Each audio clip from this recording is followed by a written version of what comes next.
What's going on, everybody? My name is Kyle O'Grady. My trail name is Narnar, and this is Trail Tales, the podcast where every single week I, a thru hiker, a peak bagger, a huge hiking nerd, chat with other thru hikers and peak baggers and hiking nerds about their experiences on the trail. Folks, this is a huge episode. Darwin on the trail is the guest this week, which is so amazing. We talk about his upcoming Arizona trail film called Through the Great Southwest.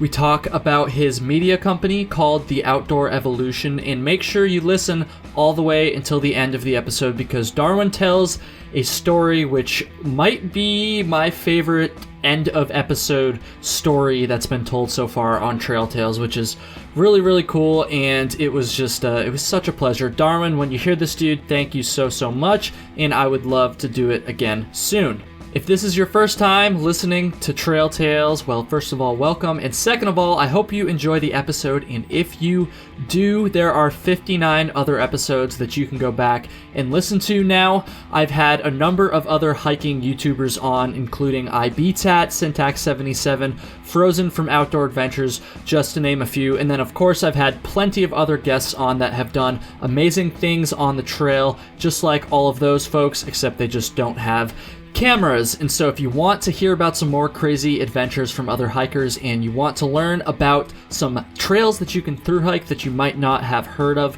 before, I encourage you to go check out some of the older episodes. And I also encourage you to follow Trail Tales on Instagram. At Trail Tales Pod is where you can go do that. Facebook, Trail Tales on Facebook is a thing as well. TrailTalesPod.com is the website where you can go listen to all of those older episodes, and my YouTube channel, which I actually refer to a couple times in this interview, Kyle Hates Hiking on YouTube. My channel is still pretty small, but I gained a new subscriber recently, and that subscriber was Darwin on the trail himself, which was that was a pretty cool notification I saw flash up on my screen there. So yeah, Kyle Hates Hiking on YouTube. I will leave a link to that in the show notes. With that said, folks, I think we're going to keep this intro short and get into the episode. It was so much fun talking to Darwin. My only regret is that I didn't make a joke about how my name could be Narwin on the trail. Get it? Because like my trail name is Narwin. Honestly, it's probably good I didn't make that joke. So yeah, let's get into the episode. Let's do it. My conversation with Darwin on the trail.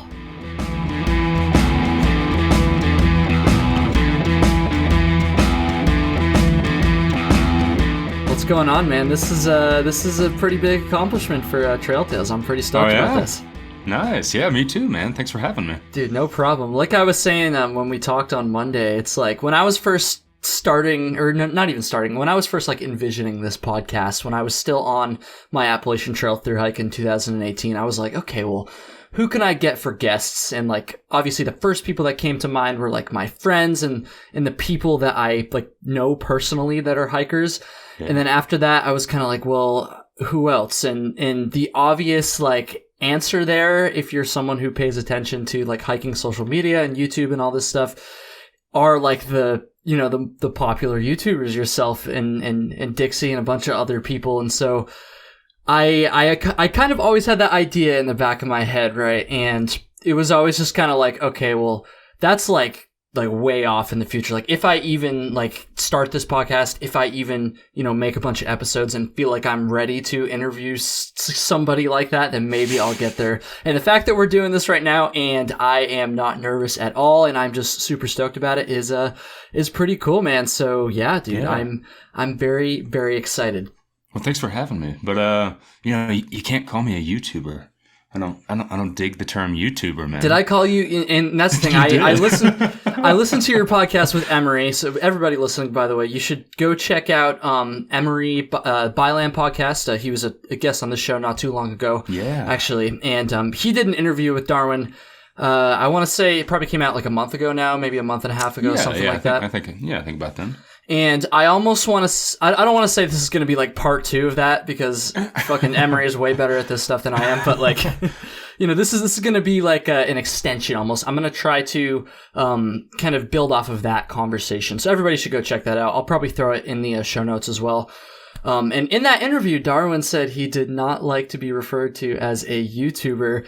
And well, I don't really, I just don't identify. I mean, obviously, by definition, since I am a person that does something on YouTube, I guess that would technically make me a YouTuber. But do you feel like there's like a negative attachment to that term? Like, I'm just curious why you don't like to be referred to as a YouTuber. Because as someone who's like starting YouTube, and maybe as like a younger person, I'm not that much younger, but I feel like the term YouTuber is like pretty positive. So I'm just kind of curious about that. I don't know. I think whenever I think of YouTuber, I think of like Logan Paul.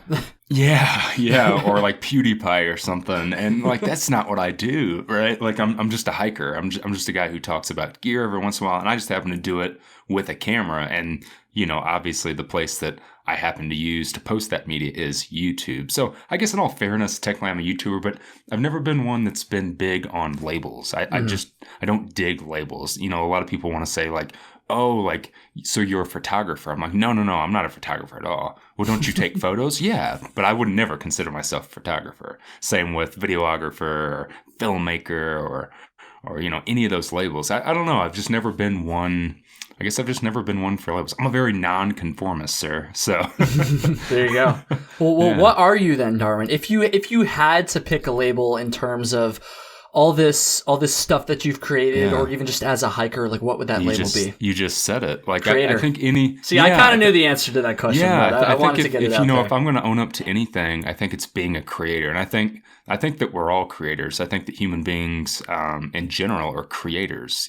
Everything that we're doing right now, the mic that we're talking into, the computer.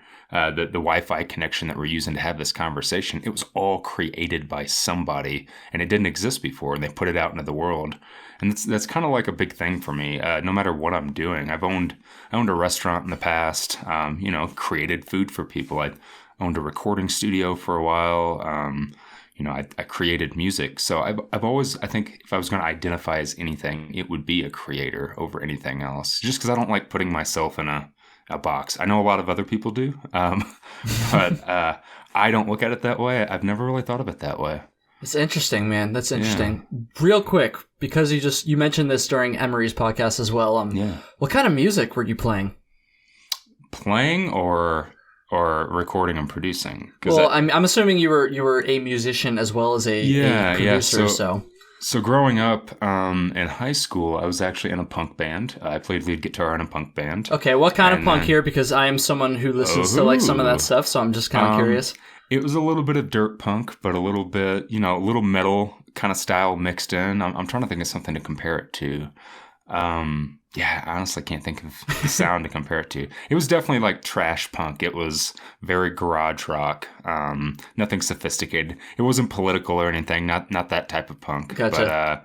But we played a lot of punk clubs. I would say that if anything, I guess we had a little bit more emphasis on metal, just because we all kind of came from a little bit of a metal background growing up listening to metal. You never struck me as a metalhead. I'm not gonna lie. Yeah. Dude, I'm a big audiophile. I have been my entire life. Growing up, my dad used to own a restaurant, a bar and a restaurant, and it was a blues bar, a blues and jazz bar. So I grew up as a kid listening to jazz and blues my entire life.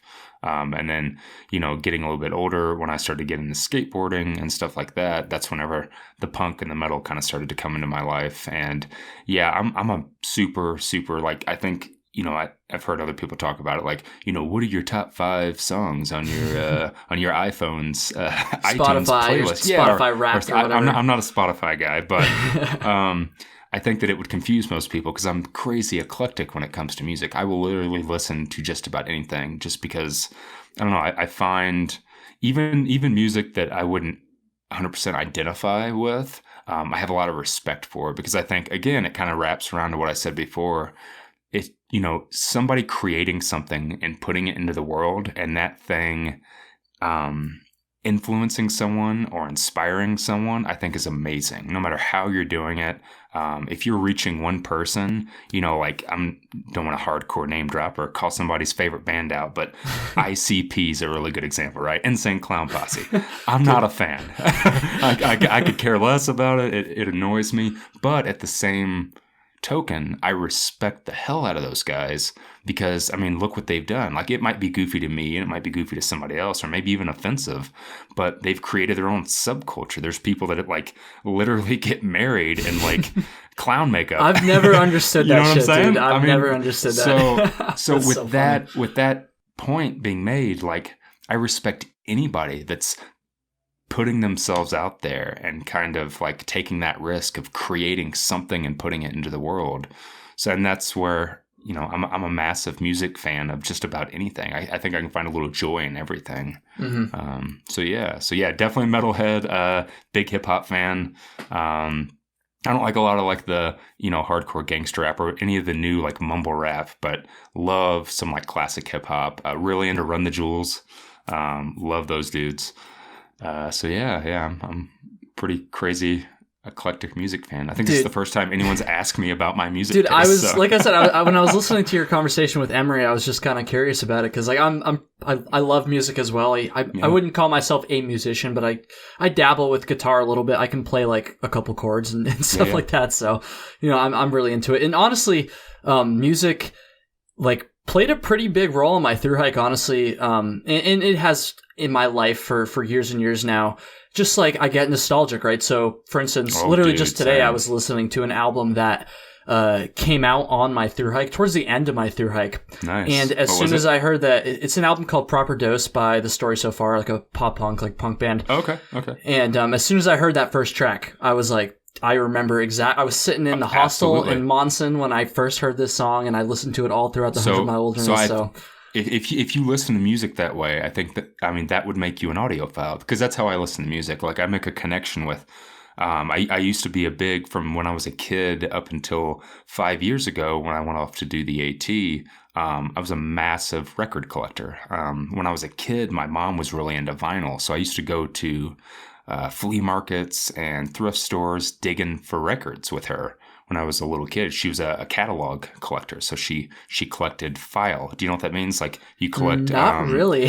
so records and it's how I collected too. Records did for a long time, a catalog number. So you have like a record company like Atlantic or Island, and the first record that company ever produced and put out or released is 00001, and then the next record is 00002. So catalog collectors will collect by serial number. So like, I collected a lot of Decca. So you're familiar with The Who, obviously. Yeah.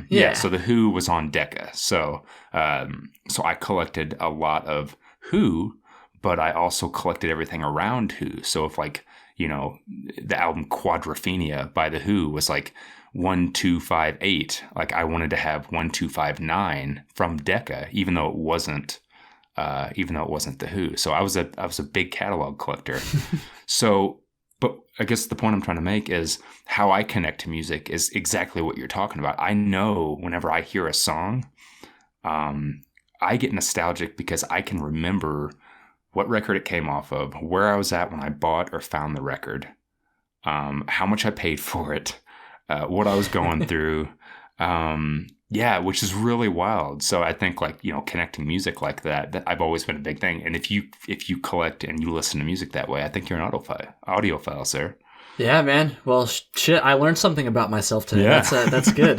Let me ask you this. While we're talking about music here, you hear people make the argument, and, I understand this argument that like, oh, you should listen to the nature, the sounds, whatever. Actually, let me rephrase it. I don't think people are saying that you should do that, but like that they personally prefer to do that, right? So, sure. Do you listen I get it all the time. Yeah. Do you listen to a lot of music while you hike? Do you like try? If you do you like try to take breaks from it sometimes, or are you just like just whatever you feel like doing at that time? I listen to tunes while I hike all the time. So usually, like when I was on the PCT in 2018, I kind of made a deal with myself that in the morning when I got up and started hiking, I wouldn't listen to anything until 5 a.m. or not 5 a.m., 9 a.m. So I'd usually get up around 5, start hiking by 6, and then I would have about 3 hours where I didn't listen to anything, so I could just kind of be in my own head, which can be dangerous when you're doing a through hike. Oh, yeah. But I'd try to get in my own head and kind of have some thoughts, work some stuff out. A lot of the projects that I'm doing this year came out of that time on the PCT when I was really trying to figure out what I wanted to do next. But then like from 9 basically to the end of the day, I stopped hiking. Yeah, I listen to tunes. And a lot of that is reflective of the media that I make. So if you watch any of my videos, you'll notice I use a lot of very ambient type music. I'm a massive post-rock fan. So bands like Sigur Rós, Explosions in the Sky, This Will Destroy You. I listen to a lot of that type of stuff. And for me, and a lot of it can come from being an audiophile and listening to music in kind of a different way.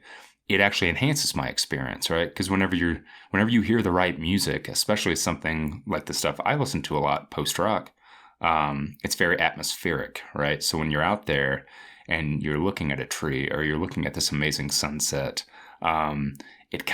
it brings you into that world a little bit. It's at least how I feel. So yeah, man. Music is a very vital part of my hiking routine. 100%. Very important. I'm the same way, especially when I'm doing like a longer hike as well. If I'm just going out for a day hike, I generally won't, but yeah, on a through hike or any sort of backpacking trip, absolutely gotta have the music. And I don't know, like I said a second ago, I get why some people don't like to listen to music while they're hiking. Like I get that they want to just kind of take everything in, but at the same time, I feel like people who make that argument might not realize that listening to music isn't always a distraction to the hike. It can honestly be like an enhancement to the hike, Another thing that I've realized over 5 years of like doing media and obviously like putting myself out there and getting a lot of feedback from people, whether it's good or bad, is a lot of people, I think that, make comments like that, or one of my personal favorite comments, like, why don't you stop and smell the roses? Oh, yeah.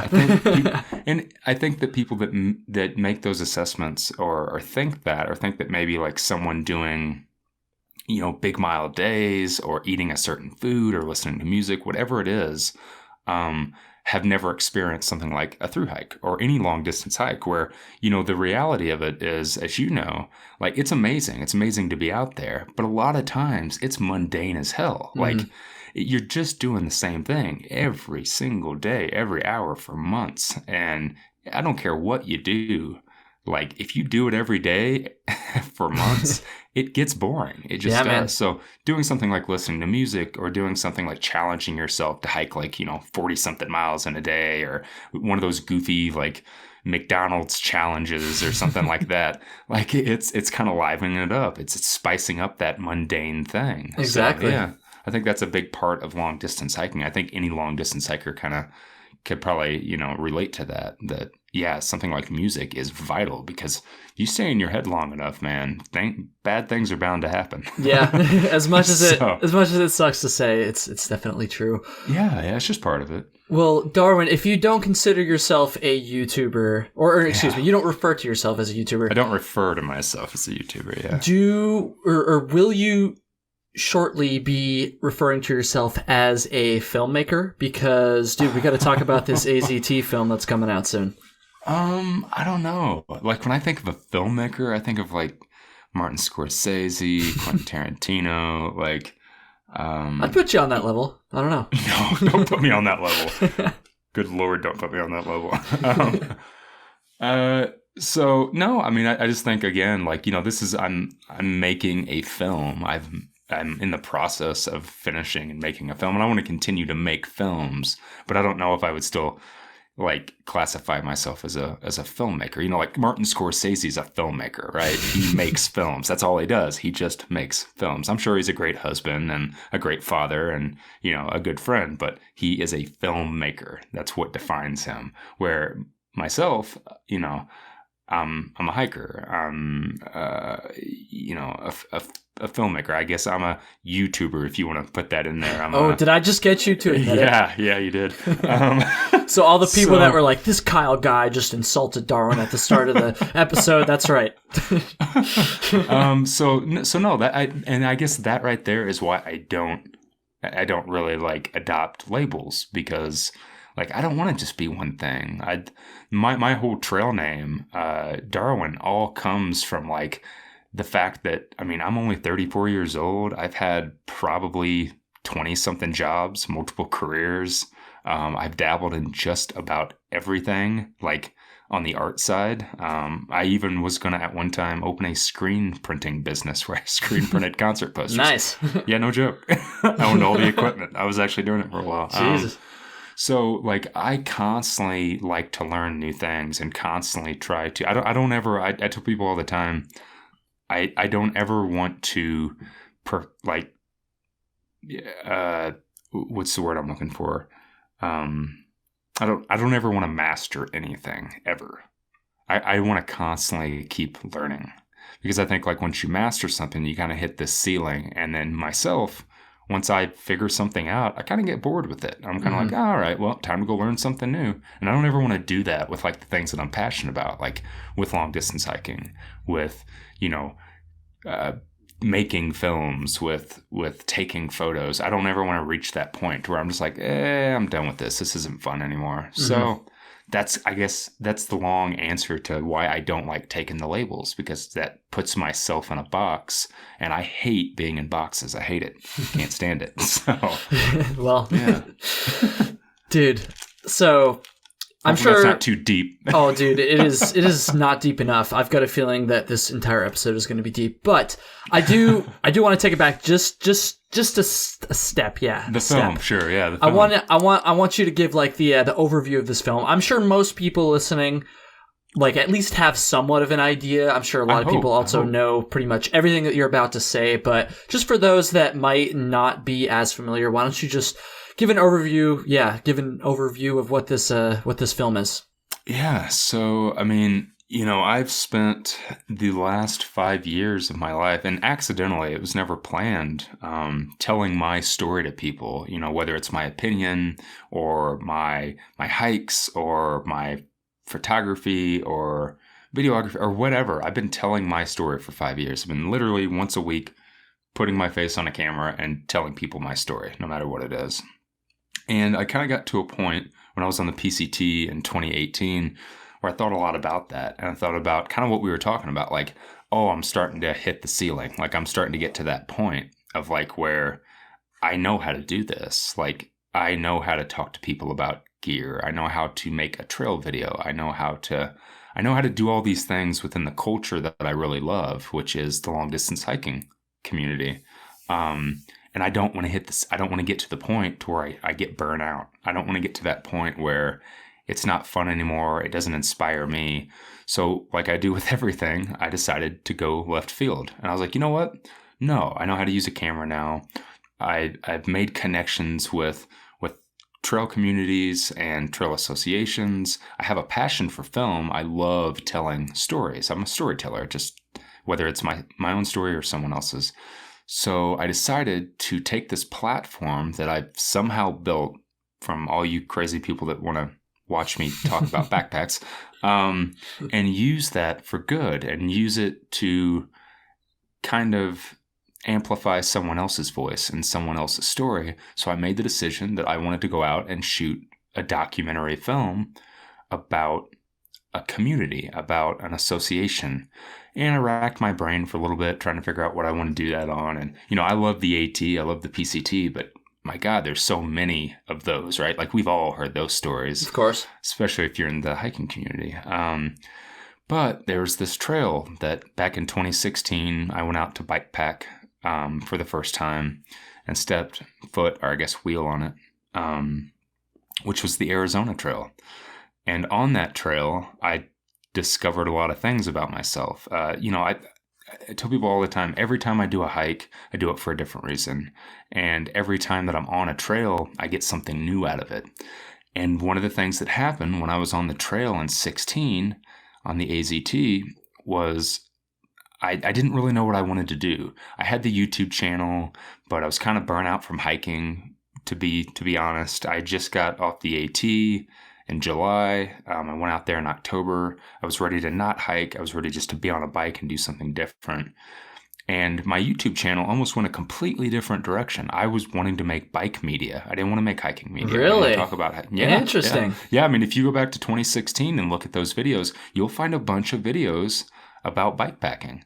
At the time, I was like, hey, nobody's really making videos about bike packing. Nobody's really making any videos about the Arizona Trail, this kind of untapped trail. I'm going to go out and make a bunch of media. Because I've always been into cycling ever since I was a kid. Mm-hmm. So I was out on the trail. I was in the Grand Canyon. And whenever you do the canyon, sorry, this is a long format answer to your question. It's all good, man. Long format podcast. When I was in the canyon, wheels can't touch the ground in the Grand Canyon. So you have one of two options. If you're riding it, you can either have your bike shuttled for a fee from the North Rim to the South Rim or South Rim to North Rim. And then you can hike the canyon, which is about 25 miles. Or you can break the bike down and put it on your back and actually carry it into the canyon and back up, which a lot of people do. That ain't me. I didn't want to do it. So I had my bike shuttled around, mainly because I hadn't hiked since I got off the AT in July in 2016. So I was like, you know what? Nah, I need to do some hiking.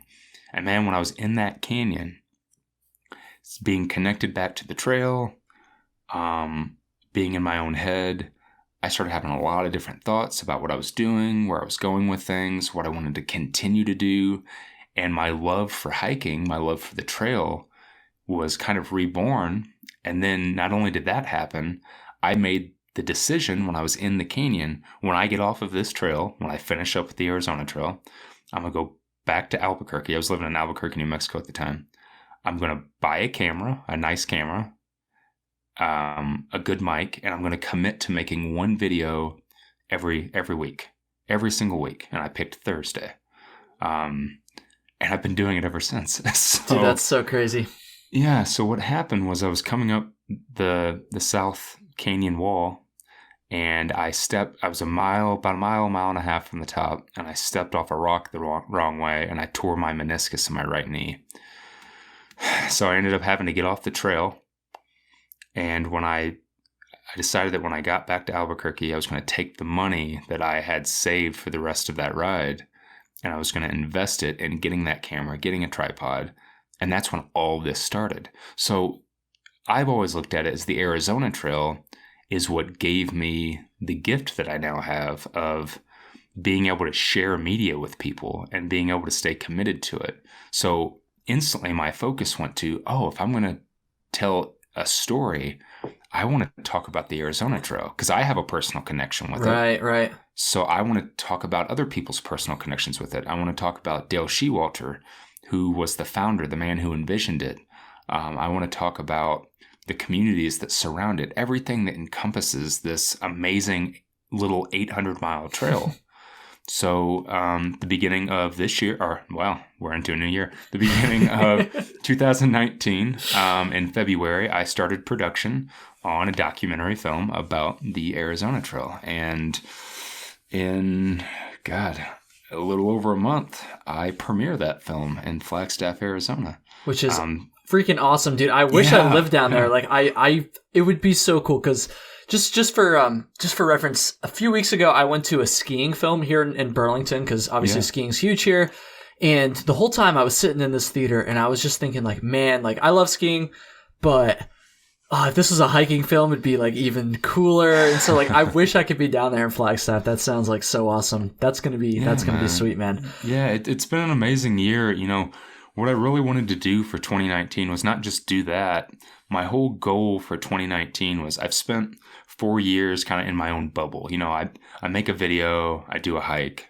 I make a video, I do a hike, and I'm by myself. Obviously there's a lot of people watching it, but I'm always doing things by myself in my own little world. So I made it a point for 2019 to really be about collaborating with other people and creating things with other people. So the film is an example of that. I partnered with the Arizona Trail Association.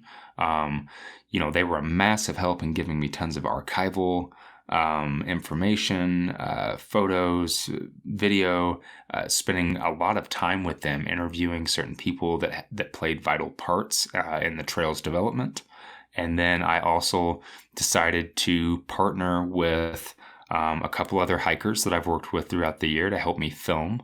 And then I also ended up partnering with a handful of small cottage companies that kind of make up the long distance hiking community. So I really wanted it to be a big community project and kind of collaborate with everybody to do this thing, to create a story and give something back to the hiking community, because massive amount of the proceeds are going to the Arizona Trail Association. So the premiere, a good example, 100% of the proceeds from the premiere are going to the ATA.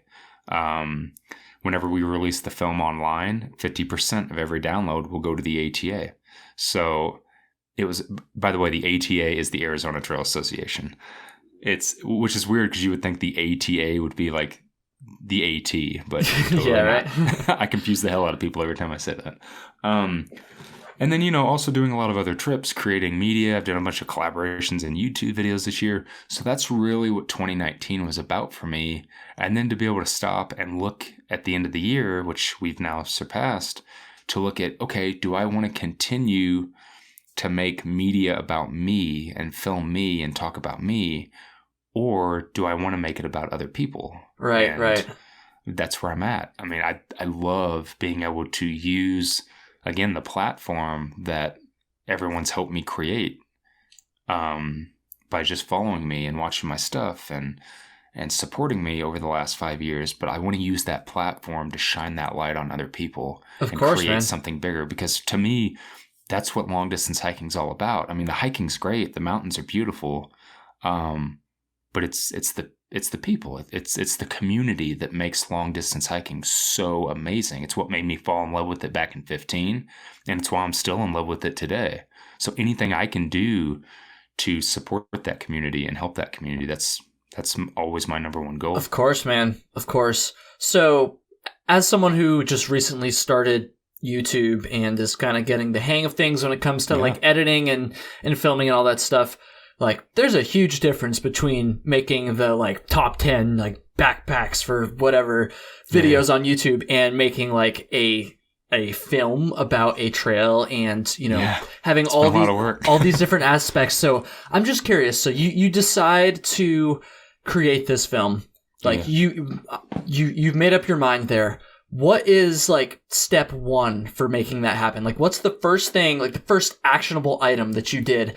When you started producing this film? The first actionable item that I did was before I talked to anybody else, before I even pitched the idea to anybody. Because, obviously making a film, especially something that takes a year to make, requires a budget. And I didn't necessarily have the money to fund a big project like that. Mm-hmm.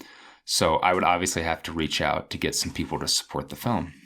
But the number one action was I wanted to make sure that I got involved with the association. I didn't want to make something for the wrong reasons. So I didn't want to make a film and have everybody think that I was making it just to make a buck off of something, of telling a story. I know that sounds weird, but like, I think that there's a lot of times that people here you go, I use the term YouTubers, get blamed or get called out. My channel's not even monetized yet, and I already get people fucking saying like, "Oh, you're just trying to make money." I'm like, bro, like, you don't even know. Like, right. I feel you there. So there's already that, and there's a lot of people that think that people that have the wrong idea, I guess, of what a lot of people do, and that's not to say that there's not people out there that are doing it for the wrong reasons, but my reason has always been because I want to share things with people. As I told you, I'm a Renaissance man. Like, I've done a lot. I had multiple careers. I could make a lot more money, and it would be a lot easier if I just went and done one of the things that I'm pretty good at doing. Of course. So doing the videos, doing everything for me has always been a way for me to give back to the thing that gave me so much. When I went out on the AT in 2015, I was nothing like I am today. I was very, so I'm trying to use a descriptive word without making me sound like a jerk. I was really surly on a lot of things. I had a really kind of negative worldview. I kind of thought that, there was a lot of crappy people out in the world, and I didn't trust anybody, and I wasn't 100% that friendly. I was more about me. And that's why I think, and why a lot of people go out to do something like the AT. You're like, oh, I want to go get lost in the woods for months on end and be by myself. And what you discover is, A, that doesn't happen. B, the best part about it is the community. So because it gave me such a massive gift, I've always looked at everything that I do, from taking a photo to making a silly YouTube video to doing this podcast, as a way for me to try to repay this debt to a community and to a thing that has given me so much, especially over the last 5 years. Mm-hmm. So going to do the film, I knew, A, I was going to have to get people to support the film and sponsor the film if I was going to get it paid for. B, I knew that by doing that, I was going to get a lot of shit for it, because keep in mind that I have spent 5 years telling everybody that I refuse to take sponsorships. And that's still true. I don't take sponsorships. I won't even take something in trade. Like if someone's like, hey man, I'll give you this tint if you review it. I'm like, no, that's not really how I do things. If you want to send it to me, that's fine, but it doesn't guarantee that I'll ever even talk about it, ever even take a picture of it, even use it. I might just give it away if somebody gives it to me. And, about 90% of the time that works out for me. Other 10% of the time, people tell me to screw off, and that's fine. Because I like playing by my own rules, right? Of course. So I knew that I was going to get a lot of crap for it. I knew it was going to happen. Dude, I think that's such nonsense, though, because, like... It is, but I mean, what are you going to do? As someone who creates content and as someone who does not... I mean, I get a little bit of money just from Patreon, but it all goes towards, like, hosting and stuff. So as someone who really... like, practically speaking, doesn't make any money from this stuff. Like, I don't see any problem with someone, like, if you're working, like, if you're entertaining people, if you're helping people, I don't think that getting paid for it is necessarily a bad thing. So not to cut you off too much there, but I hate it when people give, like, creators shit for that, man. I think that there's two different ways about it, right? Like, I'll have the person that will comment on a video or something and being like, oh, I wish I had time to hike. I have to pay my bills and give back to the economy. Like, dude, you have no clue how much I work. Like, yeah, right? I work more now doing the thing that I like doing than I've ever worked, even owning a business. I owned a restaurant for 8 years, and I work more now than I did owning a restaurant. So anyone out there that's ever owned or worked in a restaurant knows how insane of a statement that is, because you own a restaurant, you got to give your whole life to it. Oh, yeah. So yeah, it's silly. For me, I've never taken sponsorships or money for anything for two reasons. One, I never wanted it to sway my opinion on something, and I always wanted to be as honest as possible with whatever I said and whatever I do. And two, or B, I can't remember what I said last time. I started doing this quote unquote full time because I found a way to not work for somebody. I found a way to play by my own rules and not have to answer to anybody. So, like, why would I ever take a sponsorship so someone can tell me what to use and what to do and what to say? Man. Like, I have no desire in doing that at all. So the number one thing that I went to do to make sure that my heart was in the right place and people understood what my whole idea for it was, is I reached out to the Arizona Trail Association. I actually sent a email to the president, Matt Nelson, and I said, hey, Matt, you don't know me. I don't know you. I wanted to let you know that starting in February, I'm going to come out and I'm going to make a film about the trail. I'm going to totally tell the history of the trail. I want to put a highlight on all the work that you guys do to maintain it and build it. And when I release it, I want to give at least half of every penny that's made off the film back to the association. Mm-hmm. Whether you guys want to support it or not, whether you answer this email or not, just know that you will eventually get a check in the mail from me because it's what I want to do. And it could have went two ways, right? Like, he could have not responded because he's super busy, or what, he got back to me. He said, absolutely. Like, we 100% support what you're doing. Anything that you need, let us know. So that was number one. I wanted to make sure that I got the association on board because I wanted to do it right. I wanted to do it for them. It's really a gift for for them. It's this thing that it's got an amazing story. The association and Dale Shewalter and how it became into existence has a really cool story. So that was number one. Number two was I reached out to some hikers and I said, hey, I got the association on board. I'm going to go out and make a film. You want to grab a camera and come out and help me film some stuff? And yeah, that happened. So then the next logical step was, all right, well, I can't afford to fund a project like this. So it's time to reach out to some random companies. Companies for, the last 5 years have been trying to sponsor me and give me money to say things on camera. And I won't do it. I always tell them no. So I was like, this is a way that I think that I can kind of take that offer and twist it in a different way, twist it in a way for good. So I contacted a handful of companies and I said, hey, I'm going to go out and make this. It's for a nonprofit organization. I want to tell the story of this trail. Film's not about me, has nothing to do with me. I'm not going to make a ton of media on it, just my regular videos if I hike the trail. Do you want to throw some money at this project? I can't guarantee you that it'll be good. I can't guarantee you that your products or your company will be featured a lot in it.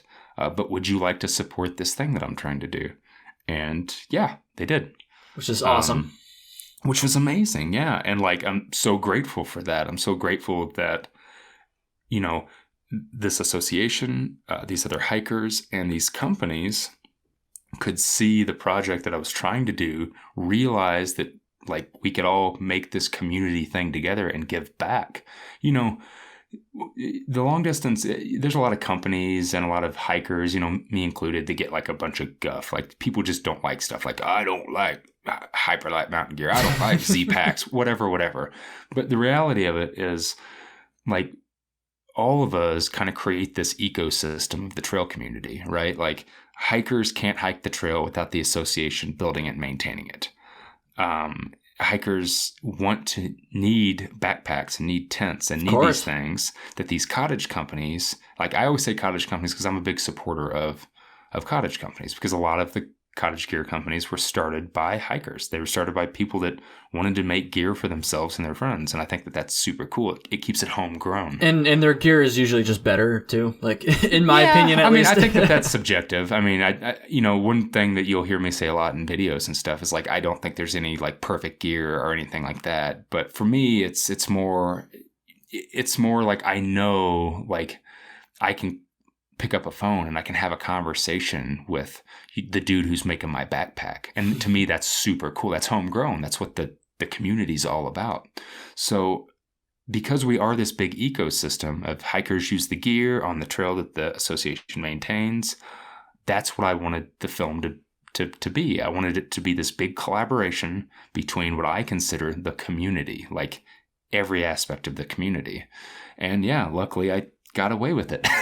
Yeah, man. Everybody was like, yeah, let's do it. So yeah, that's where we're at, man. Yeah, dude, that's so cool. So honestly, dude, hearing you talk about this film and even some of the behind the scenes stuff, kind of the inspiration behind the film is really, really cool. And I almost maybe I'm wrong here, but I feel it's got to have something to do with the outdoor evolution thing too as well. Did those two things kind of come up together? What's the relationship there? Yeah, so that's one thing I kind of left out of the story. Not only did I decide to go make a film and launch into this big project, I also launched a media company and an online community website at the exact same time that we started production. Actually, the website launched the first week of February. We went into production on the film the last week of February. So, putting out the film, I wanted to make sure, not that I'm not proud of it or I'm trying to run away from it, but I wanted to make sure that it was about what the film's about. And it wasn't about me, and it wasn't people, kind of obsessing over oh, it's going to be about Darwin. It's going to be about his hike and he's going to hike the Arizona Trail. It's going to be a film about that. That's not what it is. Mm-hmm. Number one, let me throw that out on Front Street. Anybody that's hoping to come watch all of my Arizona Trail through hike videos all lumped into one and me calling it a documentary, that's not what it is. I would never do that. But I wanted to make sure that it went under something else, that wasn't Darwin Presents Through the Great Southwest, that it had a name attached to it, and that name meant something for what I was going to do going forward. So we launched a media company. I say media company, but I use that term really loosely. Aside from we make media. I don't know how much company is involved in it, but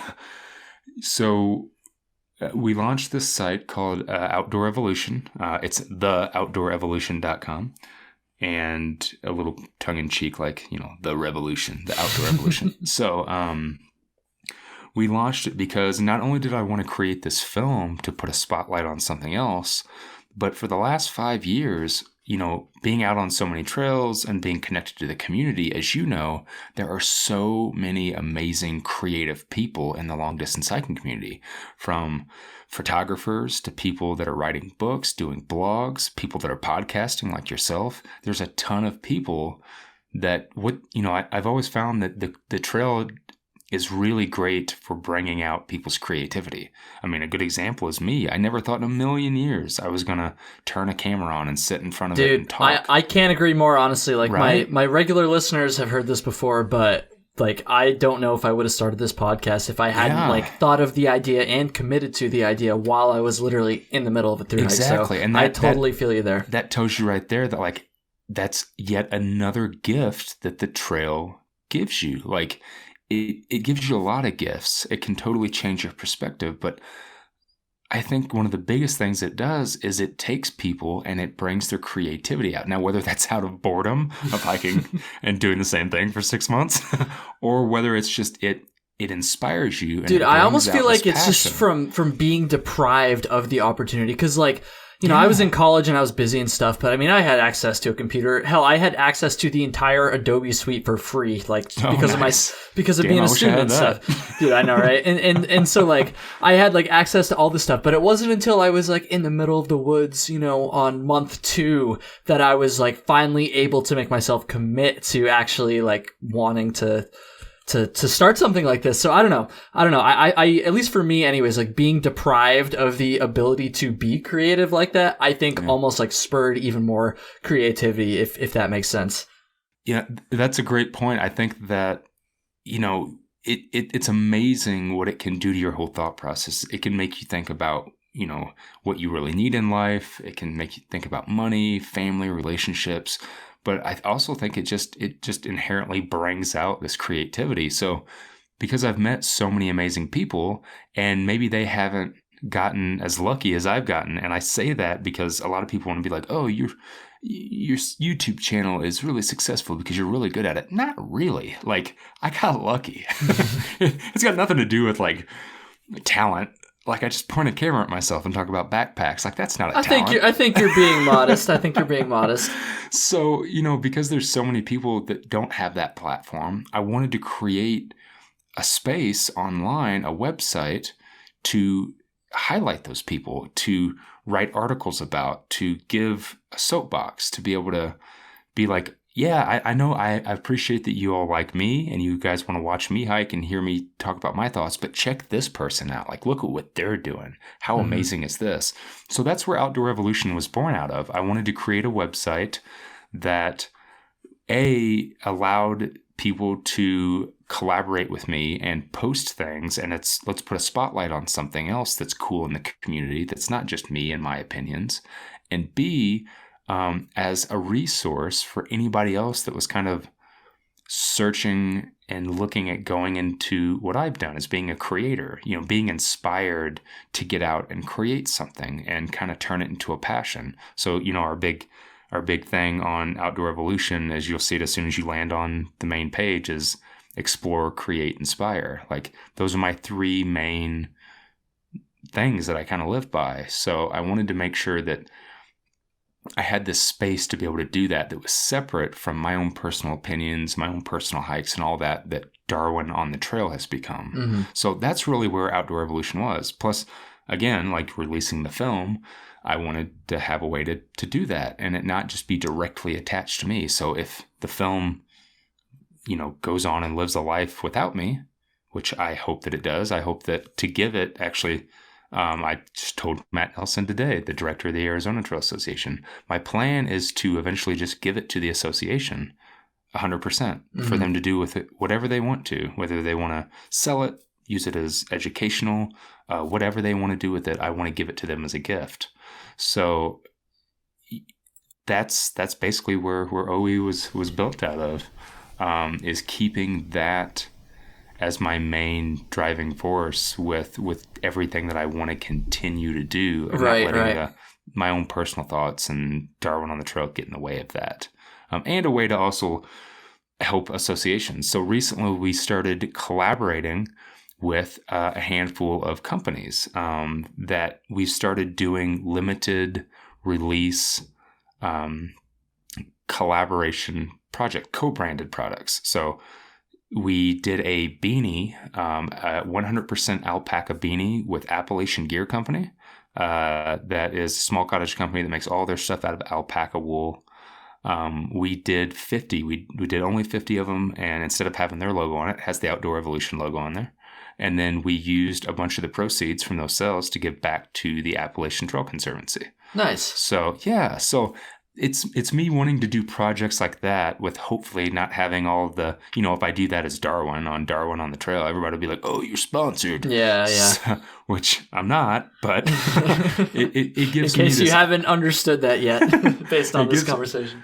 People still won't listen. It gives me this outlet to be able to do these other things without kind of putting my own personal media and my own personal beliefs and thoughts and opinions in the way of that. So yeah, so that's what the site is, man. Dude, I think it's really cool. You kind of touched on this a little bit already here, but I kind of want to get you to elaborate a little bit more. Once the film is released, and I don't want to say the film is like quote done, but you know what I mean. Like once that the production's done and it's been... dude, I'm waiting for it to be done. It's been a passion project, but it's consumed a year of my life. I gotcha, man. I gotcha. How about this? This is a good way to put it. Once you've moved beyond the film, what is the vision for Outdoor Evolution? Where do you see things going? Can you just talk about, sure. What the future's gonna hold for it? Because I am just kind of genuinely curious. Yeah, I mean, right now, we're definitely going to continue to still do weekly and bi-weekly media. There for a while, we were doing a week, and then sometimes we go to bi-weekly. We haven't really decided what our publishing schedule is yet. We've been doing it for a year now. But, that's still the plan of continuing to do that. But for me, I want to continue to do projects like the film. I want to continue to go out and work with somebody, a nonprofit, like another trail association, like maybe the U.S. Forest Service, maybe the National Park Service. That's what I want to continue to do. These passion projects to help somebody else, to promote something else, to tell another story. So right now I'm working on a handful of ideas and concepts of some things that I'm going to be working on, and I might be going to Peru in May to do one of those said projects. Nice. That's still, we're about 90% sure on that. Cool, man. That's cool. Yeah, and we're hoping that a small short film can come out of that. So, yeah, so it's me continuing, like I overcompensate. I'll do, if somebody's like, hey, wouldn't this be a good idea? I'll be the first one to throw up my hand and be like, hey, I'll do that.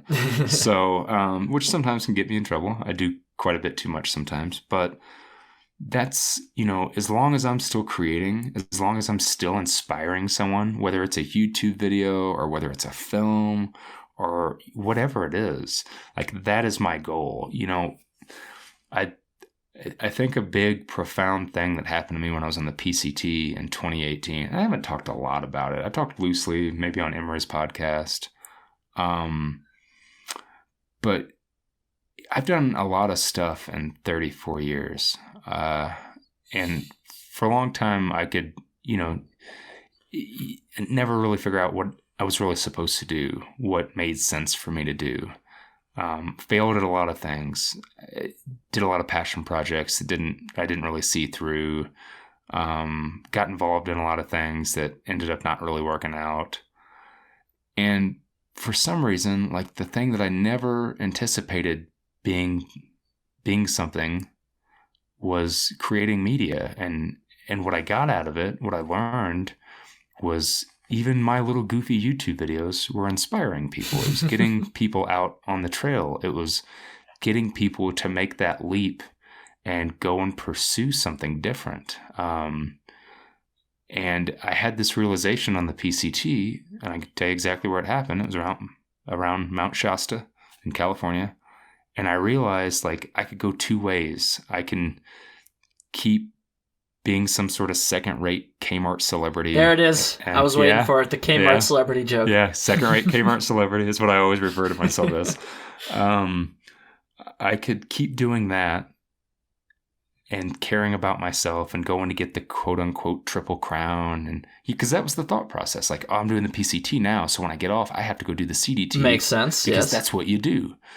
And I thought, no, that's selfish. That's for me. But why I like this, what drives me to keep doing it, is whenever someone walks up to me, whether it's on trail, whether it's out in public, whether someone sends me an email or leaves a comment on a video, of them being like, hey, man, I really appreciate your stuff. Like, you got me into hiking. You got me off the couch. I lost some weight because I watched one of your videos and I thought it looked fun. I'm going to go hike the PCT next year because I saw you do a backpack review. Like, to me, something clicked in my brain and I realized, like, oh shit, this is what I'm supposed to do. Like, this is my thing. Like, I'm not going to find the cure for cancer.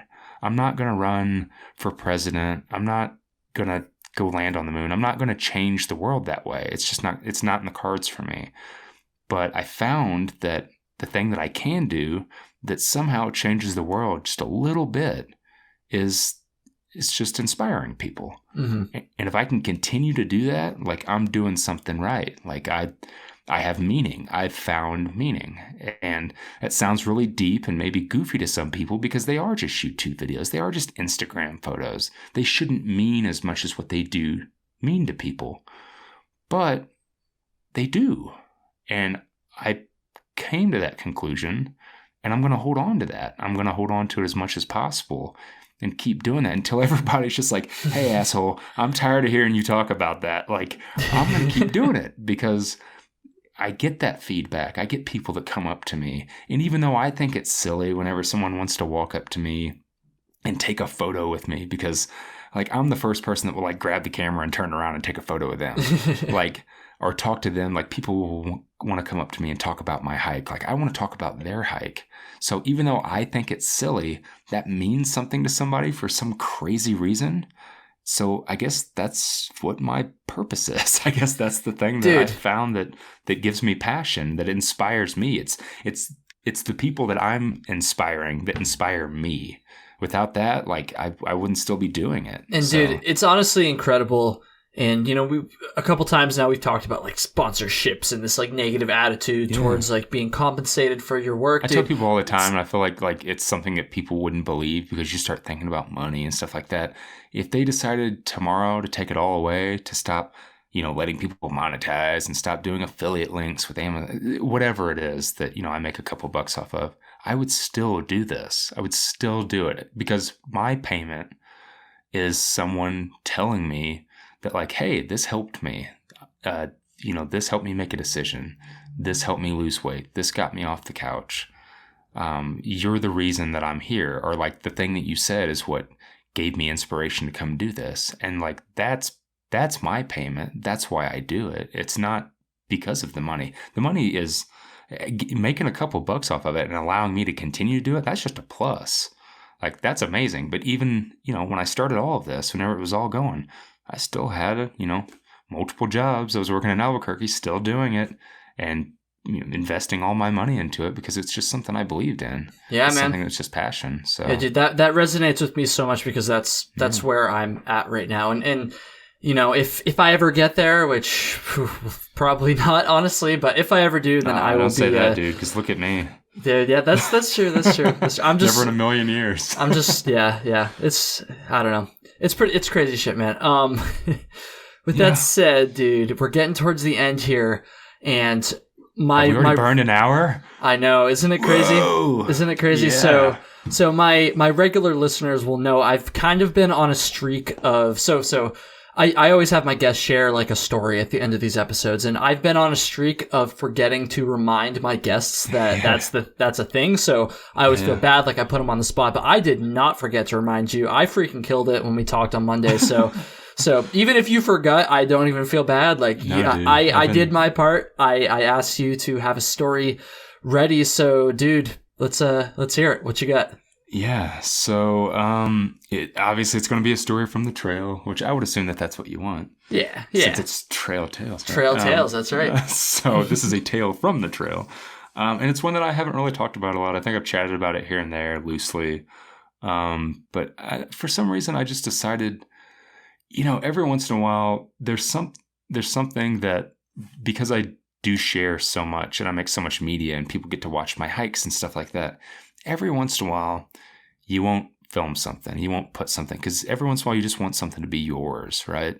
So in 2018, I went out to through hike the Pinhoti Trail, which is an amazing trail, by the way. If anybody is thinking about hiking the AT, but you're not really ready to make that commitment yet, go out and do the Pinhoti. It's 335 miles. It's what should be the start of the AT. It starts at Flag Mountain in Alabama, which is technically the first mountain in the Appalachian Mountain chain.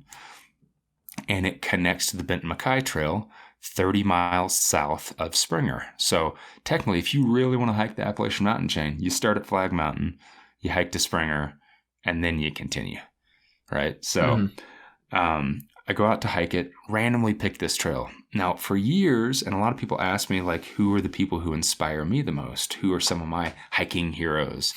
One man in particular, and you might know who he is, some of your listeners might, but a lot of people don't, is a man named Nimblewill Nomad. Are you familiar at all? So, dude, I'm funny that you brought this up, honestly, because I literally got an email from a listener today asking me to have that dude on the podcast and asking me to talk about the Pinhoti Trail. So, yeah, I know, right? So you'll never get him on one. So I don't really know that much about him, but I literally learned about, like, heard that name today. So just coincidence there. So wow. Cool. Yeah, that's the trail, man. That's right. That means something.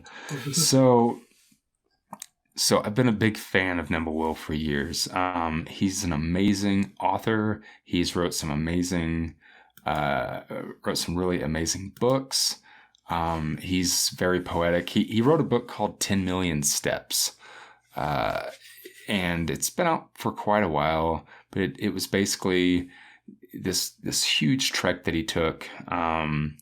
And he's done the AT a couple different times. He's the one who basically created the Eastern Continental Trail. He has hiked, if you can think of something, he's hiked it, even down to hiking Route 66. So in 2017, he walked Route 66, the entire thing on the pavement, because it was like the last thing that he hadn't hiked. Jesus Christ. So, I've always been a massive fan, and it's just like precursor, a little bit of foreshadowing.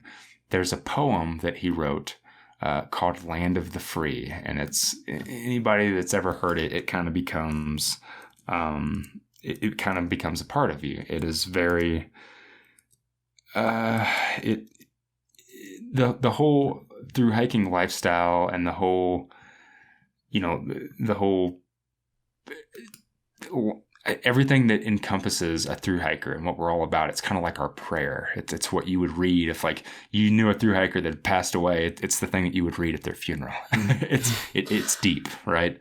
Always been a big fan of that. It's always been a big driving force for me. It's always something that sticks in my mind. And if you want to, here in a second, I'll recite it. But I got to give my story first. Yeah, right.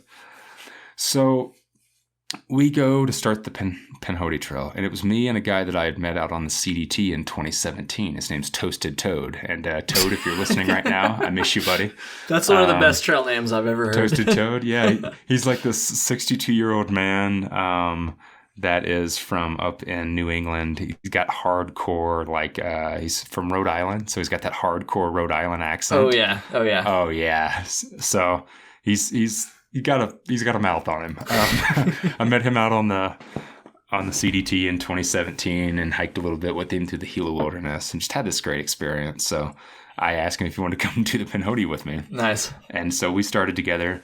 And my wife takes us up to Flag Mountain, and Flag Mountain is in the middle of nowhere. I mean, there's nothing around it. So the start of the Pinhoti is just out there. So she takes us up to Flag Mountain, and there's a really famous water tower that sits on Flag Mountain at the very top. And whenever you research stuff on the Pinhoti, before I hiked it, there wasn't a lot of information. There wasn't any maps. There was no gut hook. There's a couple like trip reports that some people had done. So it was really going into a through hike completely blind, no research at all. And that's why I chose it. I wanted to do something that I totally stepped out of my comfort zone on, had no information, and could just experience the trail as it came. So she takes us to drop us off at Flag Mountain, and you can't get to the water tower. But because you see tons of photos of the water tower, when you type in like start of the Pinhoti Trail, people naturally assume like, oh, it's a monument sitting on the top of a mountain. That's the start of the Pinhoti Trail. It's not. So she takes us and drops us off, and you can't get all the way up to the tower. So she drops us off this road and she leaves. It's me and Toad out in the middle of nowhere. So we hike up to the water tower, and we've been walking around the tower for ever, trying to find the start of the damn trail, trying to find like the first blaze. It's blue blazed. It's got like this kind of baby blue blaze that they do the whole trail with. So these are good blue blazes. So we're looking, can't find anything. We come down back off the mountain. We're walking around these dirt roads, these gravel roads. We can't find anything. About an hour and a half go by, and we cannot find the start of this damn trail that we're supposed to be through hiking. So finally we come up on this sign at this end of this gravel road that says Flag Mountain Cabins, caretaker on duty from 6 a.m. to 5 p.m. I'm like, oh, maybe it's the season. Maybe there's a caretaker up there. Let's walk up there and ask the caretaker if they know where the start of the Pinhoti is. And, you know, Toad's bitching and being New England, right? Like just every bad word that come out of his mouth is flying out. He's pissed. Grumpy old man. I can picture the accent so perfectly. Oh, dude, so good. Yeah, go watch my Pinhoti videos. There's a lot of people from New England that listen to this podcast, so they're going to appreciate that. You'll find if you go watch like the first Pinhoti video, you'll watch us walking around Flag Mountain making jokes that we can't find the start of the trail. But what I left out is the story that I'm about to tell, because it was mine. I didn't want to give it to anybody. So we walk up to the cabins, and there's this little kind of, there's all these cabins that are finished out. You can tell that people run them out and like stay in them for weeks on end and stuff. But it's off season. This is February. Mm-hmm. Well, there's this one cabin, and there's smoke coming out of the chimney. And I was like, that must be where the caretaker's at. So I walk up to the cabin. I poke my head inside of the door, because there's no door. These are like dirt floor cabins. Okay. Pop my head in the door, and I don't see anybody, but I know there's fire coming out. So I go, hello? And out of nowhere, there's a voice that goes, hello? And I said, yeah, hey, can I bother you for a second? I'm up here, I'm a hiker, I'm trying to find the start of the Pinhoti Trail. And the voice said, I was waiting for you. Which scared the hell out of me. Yeah. And I was like, okay. And he's like, hold on just a second. I was like, all right. So I'm standing there, still can't see where the hell the voice is coming from. All of a sudden, I noticed there's these two cardboard walls. It looks like a kid's fort up against the corner of this room. And this cardboard door opens. It looks like a damn playhouse. It opens, and this old crusty man steps out, big white beard, long hair. And he steps out and he goes, well, hey. And I said, hey, bud, how are you? He's like, I'm good. How are you? And I said, well, to be honest, I'm a little frustrated. Me and my buddy here came up here to hike the Pinhoti Trail, and we can't find the start of it. And he goes, yeah, I figured you'd have that problem. And I said, yeah. And he's like, you were supposed to start yesterday, weren't you? And I said, oh. I said, yeah. And then it clicked. I'm like, oh, you watch my videos? And I said that. It probably sounded kind of cocky, but I was like, oh, you watch my videos? That's fair. And he goes, nope. And I was like, oh, okay. Well, hey, bud, I don't want to take up any more of your time, but could you tell us where the start of the trail is? He's like, well, absolutely. So he walks out, and we get outside of the cabin, And he just starts talking, and he's talking about the history of the place and how long those cabins had been there, and whenever Flag Mountain was discovered, and all this stuff. And I'm thinking, like, come on, dude! Like, I just want to start this trail. Like, I don't care about this stuff. Like, it's interesting, but I don't really care. Yeah, yeah. So finally, Toad, being loud, he's just like, "Hey, bud, look, I know this is my best Toad impression. Hey, bud, look, I know all this stuff's very interesting, but we're trying to find the start of the damn trail. If you can show us where the start of the trail is, that'd be greatly appreciated." It totally cuts him off, right? I gotta hope Toad's listening to this. You have to share it to him. Yeah. So he goes, "Oh yeah, I'm so sorry. Where are my manners?" He's like, "If you boys want to jump in the truck, I'll take you to the start of the trail." And we're like, yeah, sure, man. He's like, "You done walked past it a ton of times. It's off on the side of a road." And I said, "Okay." So we get in his old beat up truck, and it's a bench seat. So he's sitting in the driver's seat. I'm sitting in the middle. Toad's sitting in the passengers. And we start going, and Toad, being, polite New Englander, he reaches over me with his hand, and he's like, "My name's Tom." And, go to shake his hand. And the old gentleman goes to shake his hand with one hand on the wheel, goes to shake his hand, and he goes, "My name's Nimblewill." And he's like, "Oh," and it just like, my brain just like opened up. And he goes, "Some people call me Nimblewill Nomad." And I just, it didn't register. I've read tons of his poems. I've read his book, and I've seen pictures of him, but it never registered. And I was like, "Oh, holy shit, it's Nimblewill." And they start talking, and I'm becoming a fanboy. Like, I'm sitting there like, "Oh my God, it's one of my heroes." Like, how, like, sometimes like, I get my aggravated. friend just totally cut off one of my heroes. Like, So we get down to the trail, and we get out. He's the sweetest man. He's very, very deep. Everything he says with passion. Everything, like talking about like the wheels on a truck. He's passionate about it, right? So we get out, and he's like, Toad gives him his camera, and he takes a picture of us standing at the sign and stuff for Toad. And he's like, I got a favor to ask you boys. Would you mind?" And I said, "No, bud. No, whatever you need." And he goes, "Do you boys mind if I hike down a little bit with you?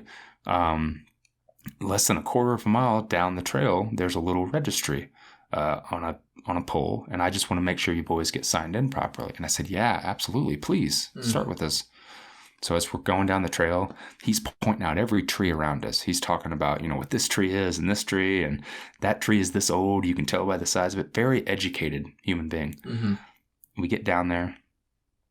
We open up the thing, and he's talking about the trail registry and how long the Pinhoti Trail's been there. So he's the caretaker at the cabins up there, and he has been for a while. Didn't know that. Didn't know anything about that. So he's talking about the trail. Toad signs into the registry, and once Toad is done signing, Toad turns around and starts talking to him.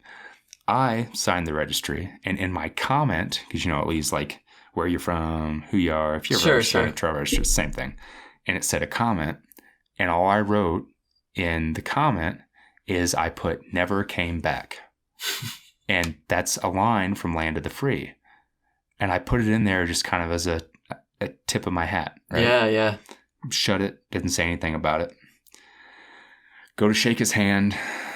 Tell him thank you for giving us a ride. Didn't want to fanboy out on him. Didn't want to be like, "Hey man, I really love your stuff." Didn't want to do that. Didn't want to ruin the moment. And as we're about to take off, he goes, "I got one more favor to ask you boys." I said, "Yeah, man, absolutely." And he goes, "Do you mind if I say a little something before you take off onto your journey?" And I said, "No, not at all." And he goes, "I have a little prayer that I'd like to send people off on their hike." And I said, "Yeah, absolutely." And he reaches for my hand, he reaches for Toad's hand, and he bows his head like he's gonna say a religious prayer. I was like, "Oh boy." And he reads Land of the Free, recites it right off verbatim. Oh, dude, it melted my heart. Absolutely melted my heart. That's incredible, man. It's the greatest experience I've ever had on a trail. It's the greatest start to a hike that I've ever done. Talking about it makes me feel emotional. It's just, it was so good. And when he got done, I thanked him, shook his hand again. And yeah, that's how we started that hike. And it's just like, what a start to 2018, because everything that came out of 2018, I went and did the PCT right after that. And being inspired and encouraged to do the film and to go a different direction. Like, I can't help to think that like a lot of that came out of that, like that experience. So. That's so incredible. And Darwin, as you were telling that story, I went back to that email that I referred to a few minutes ago, and the guy had sent me a link to Nimblewill's website, and I pulled up the website while you were telling that, and there's a story, or excuse me, there's a picture of him, and so for most of that story, I was just looking at this picture of this dude, and I just hearing you tell that story and like looking at the picture of this freaking dude, like I literally felt like I could like see the words coming out of his mouth, like right on my monitor here. So that was very incredible. That was an awesome story, man. Yeah. So here's the poem for you and all your listeners. Yes, dude, let's hear it. Here's to the hearts of that old lonesome trek, to the life of the wanderlust free. To all who have gone and have never come back, here's a tribute to you and me. With our feet in the dirt, where the grit of the earth, heads a-riding the heavens overhead, and they won't find a nickel of value or worth when our fortunes are tailored in red. But no richer clan has there ever been known, since the times of all ruin and wrack, than those of us lost to the dust outward blown, who have gone and have never come back. Damn. Yeah, good stuff. Deep. I think that's the first poem that's ever been read on Trail Tales before. I'm happy I got to do it. Lots of firsts today, dude. Dude, that's so incredible. Darwin, I think we're going to kind of wrap it up there, man. Cool, man. Yeah. Thank you for sharing that story. Thank you for sharing the poem. And dude, like, absolutely. Like I said at the beginning of the episode, like this is just kind of a milestone for Trail Tales, and I'm just so grateful for your time, for everything, dude. Thank you so much. Yeah, dude. I'm so jacked that you're doing this. Like, keep at it. Keep inspiring people. Keep putting some knowledge and some inspiration in some people's ears. That's such an important thing, bud. Definitely. For everybody listening, thank you so much. TrailTalesPod.com if you want to hear some more. Instagram at TrailTalesPod. My channel on YouTube is Kyle Hates Hiking as well. Yeah, that's going to do it. Peace out, everybody. See you.